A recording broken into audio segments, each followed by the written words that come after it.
మీ ఆఫీస్లో కుక్క and crocodile చూసాను. దానికి చాలా విచిత్రంగా చోటా షకీల్ అని ఒక కుక్క పేరు పెట్టారు. కుక్కకి పేరు పెట్టుకున్నారంట, క్రాకడైల్కి ఏమో దావుద్. అంతేనా? ఏంటి దాని రీజన్ ఏంటి? జస్ట్ లేదు, సరదాకి. జస్ట్ సరదాగా అంటే వాళ్ళ మీద కోపమా లేదా? వాళ్ళ మీద ఎందుకు కోపం? అది యాక్చువల్లీ కాంప్లిమెంట్. కుక్కకి మీరు చాలా సార్ మీ కుక్కకి మీరు మంచి మహమ్మద్ అలీ అని పేరు పెడతారు, లేకపోతే బ్రూస్లీ అని పెడతారు. ఏ పేరు ఎవరికి పెట్టినా సరే అది ఆ పర్టికులర్ వ్యక్తి మీద మీకు ఒక కాంప్లిమెంట్. అది ఓకే. ఉమెన్ని మీరు చూపించినంత ఎరోటిక్గా ఎవరు చూపించరు అన్నది ఓకే. అంటే ఇప్పుడు వస్తున్నారేమో కొంతమంది డైరెక్టర్స్, కానీ ఒక స్టేజ్లో మీరు చాలా ఇదిగా ఉన్నారు. ఆఫ్టర్ రంగీలా ఊర్మిళ చూపించిన తర్వాత మీకు ప్లే బాయ్ మ్యాగజైన్ నుంచి ఒక ఆఫర్ వచ్చిందని విన్నాను, వీడియోస్ సమ్ మీద ఫిల్మ్ చేయడానికి. అది నిజమా? Not true. అండ్ మీరు ఇప్పుడు మీ వయసు తెలుసుకోవచ్చా? ఆడపిల్లల్ని రామ్ గోపాల్ మీ వయసు మీకు ఎందుకు వయసు మీద అంత ఏమంటారు మమకారం? మీకు అంటే వయసు పెరుగుతుందని కొంచెం భయం అని వింటున్నాను. ఎందుకు? నాకు ముసలితనం అంటే భయం. I hate it. దేనికి భయపడని ఆర్జీవి? దానికి భయపడతాను, నా ఇష్టం. దానికి ఒక్కదానికి. మరి అంత వయసు పెరుగుతున్న ఆర్జీవి గారికి 19-20 ఏళ్ళ అమ్మాయిలు క్రేజ్ ఏంటి? అంత చాలా అది గొప్ప విషయం. ఎలా సాధ్యపడుతుంది అది? అది మీరు వాళ్ళని అడగాలి. అది క్రేజ్ ఉందా లేదా, అది క్రేజా లేకపోతే నా మాటల మాయా లేకపోతే మీకు తెలుస్తుంది ఏంటి అనేది తెలుస్తుందిగా. అంతమంది టీనేజ్ గర్ల్స్ మీ చుట్టూ ఉండడం అన్నది. ఎందుకంటే వాళ్ళందరికీ కూడా అమ్మాయిని నాకన్నా ప్రేమించే మగాడు ఎవరు దొరకట్లేదు, లేరు అని తెలుసు కాబట్టి, అర్థమవుతుంది కాబట్టి. అది మీరు నమ్ముతారా? వాళ్ళు నా దగ్గర ఉన్నారు కాబట్టి నమ్ముతున్నాను. మీ దగ్గర లేరు కాబట్టి మీరు నమ్మరు. సరే, ఓకే. అండ్ మీరు నాకు ఒకసారి ఒక క్వశ్చన్ అడిగారు, మీరు ఇంతవరకు ఎంతమంది అమ్మాయిలతో ఉన్నారు అని ఒకళ్ళు అడిగారు నన్ను. అంటే చెప్తే గుండెకి చచ్చిపోతామని చెప్పారు. ఇప్పుడు చెప్పండి. జలసీతో ఇప్పుడు చెప్పండి, పర్లేదు. మాకు జలసీ లేదు, చెప్పండి. చెప్తే గుండెకి చచ్చిపోతారు. లేదు నాకు చెప్పండి, పర్లేదు. ఇప్పుడు ఈ దీంట్లో రివీల్ చేయండి. నేను చెప్పను, నాకు సిగ్గు. అది కూడా గుర్తుండకపోవచ్చు. ఇన్ని గుర్తులేని వాళ్ళు అది ఎందుకు గుర్తుపెట్టుకుంటారు? సరే, మొన్న బర్త్డే రోజు చాలా ఆ బర్త్డే స్పెషాలిటీ ఏంటి? మొత్తం ట్విట్టర్లో ఫొటోస్ అన్ని రిలీజ్ చేశారు, అమ్మాయిలు చుట్టూ అమ్మాయిలు వేసుకొని. ఏంటి ఆ బర్త్డే పర్టికులర్ బర్త్డే స్పెషాలిటీ? ఆ బర్త్డే స్పెషల్, అంతమంది అమ్మాయిలు నన్ను విష్ చేయడానికి వచ్చారు.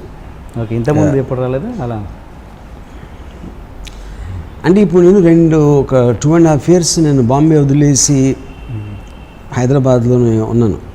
అప్పుడు వచ్చిన తర్వాత ఫస్ట్ బర్త్డే కాబట్టి బాంబేలో అమ్మాయిలు అందరూ వచ్చారు నా దగ్గరికి. అది ఆ రోజు ఏముంటాయి మళ్ళీ? ఓన్లీ ఫోటో వరకేనా, తర్వాత ఏమైనా కార్యక్రమాలు ఉన్నాయా? Cultural programmes? అది సెన్సార్.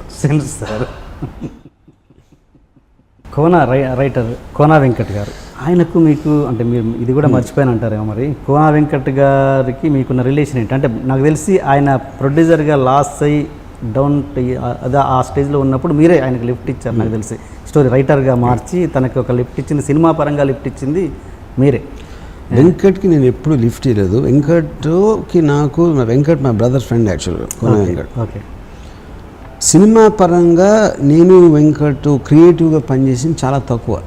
అంటే తను ఎప్పుడైనా నాకు ఏదో ఒక పాట రాయొచ్చు, లేకపోతే ఒక కథ గురించి ఒక సజెషన్ ఇవ్వచ్చు, అట్లాంటిది. కానీ టోటల్గా కోనా వెంకట్ సక్సెస్ కారణం ఓన్లీ తనే. తనకు ఉన్న టాలెంట్, తనకున్న ప్యాషను, తనకున్న ఒక కమిట్మెంట్ తోడు వచ్చాడు. కానీ నాకు ఈవెన్ 1% క్రియేట్ ఇవ్వడం కూడా it is not correct. Okay. అప్పుడే కదా మీరు I'm very fond of him అనే పర్సనల్. నాకు ఒక తెలిసిన వ్యక్తిగా, ఒక ఫ్రెండ్గా అది నాకు చాలా ఇష్టమైన వ్యక్తి. ఓకే. కానీ క్రియేటివ్ కంట్రిబ్యూషన్ నా తరపు నుంచి వెంకట్కి ఏమీ లేదు. తనంతా తను సొంతగా చేసుకున్నది. అదే మీరు గుర్తించి మీరు రైటర్ కదా ఇచ్చారుగా బిగినింగ్, తోకలేని పెట్ట సంథింగ్. తోకలేని పెట్ట తన సినిమా, అది సినిమా ప్రొడ్యూసర్గా లేదు. తను ఏమి చేసినా కూడా తనే చేసాడు, నేనేమి చేయలేదు. కాదు సార్, మీ సినిమాకి రాశారు కదా తను. అప్పుడు సినిమాకి రాస్తే అయిపోతుంది.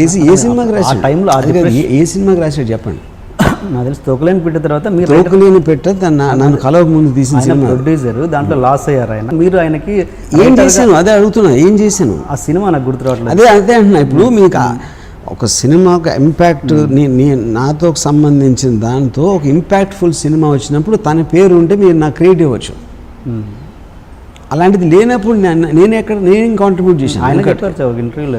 అది ఏదో తను పర్సనల్గా మేము ఇద్దరం కలిసి చేసాం కాబట్టి అది it was more A personal relationship. Okay, తను క్రియేటివ్గా సినిమాటిక్గా ఏం సాధించినా తనే చేసాడు అది. అసలు వర్మ గారికి ఇంత ఇన్ని సినిమాలు ఫ్లాప్ అవుతున్నా కూడా ఎలా మీరు వరుసగా ప్రొడ్యూసర్లను పట్టగలుగుతున్నారు? ప్రొడ్యూసర్లకు బుర్రలేక. అంటే ఇప్పుడు మరి పనిచేస్తున్న ప్రొడ్యూసర్ హర్ట్ అవుతారుగా ఈ మాట అంటే? అది నాకు ఆయనకి సంబంధించిన విషయం. అంతేనా? ఓకే. అంటే ఇన్ని ఫ్లాప్స్ ఇచ్చినా కూడా మళ్ళీ కొత్త సినిమాతో ఏదో విధంగా మీరు పబ్లిక్ని ప్రేక్షకులను అట్రాక్ట్ చేస్తారు. అంటే అంత అమాయకంగా ప్రేక్షకులను ఎలా ఉంచగలుగుతున్నారు? వాళ్ళకి బుద్ధి లేక. అంతే. మీరు క్లారిటీగా ఏది చెప్పారు కదా. ఇప్పుడు ఇంతకన్నా క్లారిటీ ఎవరు చెప్తారు? ఇంతకన్నా క్లారిటీ ఏముంటుంది? అయినా కూడా మిమ్మల్ని ప్రేమించడం బుద్ధి తక్కువ వాళ్ళది. అంతేనండి. అండ్ మీరు పెట్టిన కంపెనీకి, ఈ కంపెనీ కాదు, మామూలుగా బాలీవుడ్లో బర్గర్ కంపెనీ అనే పేరు వినబడ్డది నాకు. అది ఎంతవరకు నిజం అండి? బర్గర్ ఏంటది? బర్గర్ కంపెనీ అంటుంటారంట, అది ఎంతవరకు? దీన్ని మామూలుగా మీరు ఒక ఆఫీస్ మామూలుగా మీరు పెట్టారు కదా, ఒక ఆర్గనైజేషన్ పెడతారు ఇంతకుముందు ప్రీవియస్ కంపెనీ అని. వర్మ తీసే సినిమాలన్నీ మామూలుగా బర్గర్ కంపెనీ. బర్గర్ నాకు అర్థం. బర్గర్ అంటే ఏంటి? అంటే మన తెలుగులో చెప్పుకోవాలనుకుంటే ఉప్మా కంపెనీ అన్నట్టు. అలా అంటే ఏంటి దాని meaning?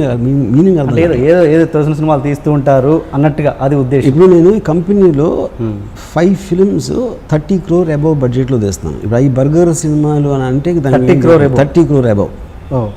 Weather it is Sarkar 3 or Rai or the next one love story. ఈ 3 సినిమాలు already there in the series. And then I'm making a web series for international market which is again around 25 crores budget అది. So అది burger సినిమాలు అనుకుంటే అది burger company అవుతుంది. Burger company పెడితే మీరు నెలకి 20 లక్షలు ఖర్చు అవుతుంది ఈ ప్లేస్కి. బర్గర్ కంపెనీ పెడితే ఎట్లా అవుతుంది అది? అదే అడుగుతున్నాను నేను, ఇదే అడుగుతున్నాను సార్ మిమ్మల్ని. ఇంత ఏదో మీకు వెనక శక్తి లేకుండా ఇంత ఒక వ్యవస్థను ఎలా నడుపుతున్నారు మీరు అన్నది వరుసగా కంటిన్యూస్ ఫ్లాప్స్. శక్తి లేదని ఎందుకు అనుకుంటున్నారు? నా వెనకాల ఉన్న శక్తి దేవుడు. మళ్ళీ దేవుడు అంటారు? వెంకటేశ్వర స్వామి నాకు డబ్బులు పంపిస్తున్నాడు. మీరు వెళ్ళి అక్కడ కొండలెక్కి హుండీలు వేసిన డబ్బులన్నీ ఇక్కడికి వస్తున్నాయి. లేకపోతే ఎలా నడుపుతుంది అనుకుంటున్నారు? మీకు దేవుడు నమ్మకం లేదుగా మీకు? ఆయన నమ్ముతున్నాను, నేను నమ్మను ఆయన. అంటే ఏదో వ్యక్తి ద్వారా మీ దగ్గర పంపిస్తున్నాడు. మీరు ఏదో కొత్త కాన్సెప్ట్ స్టార్ట్ చేశారు. ఏంటి? ఏదైనా ఒక ట్రైలర్ కాన్సెప్ట్ నచ్చితే ట్రైలర్గా అప్లోడ్ చేసేసి దాంట్లోంచి ఎవరైనా సెలెక్ట్ చేసుకొని సినిమాలు ఎవరైనా వస్తే సినిమాలు స్టార్ట్ చేద్దామని అలా బ్రూస్లీతో అలా ఏదో ఒకటి ప్రోమో రిలీజ్ చేశారు ట్రైలర్. అది ఎంతవరకు వచ్చింది?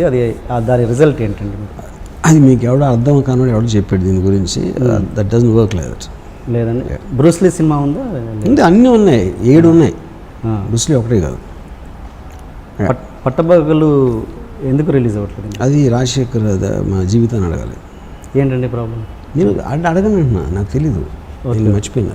అంటే వాళ్ళ దాని ప్రొడ్యూసర్స్ లేదా ఏదో సంథింగ్ అంటే that's two small thing. I'm not interested దాని గురించి మాట్లాడాలి.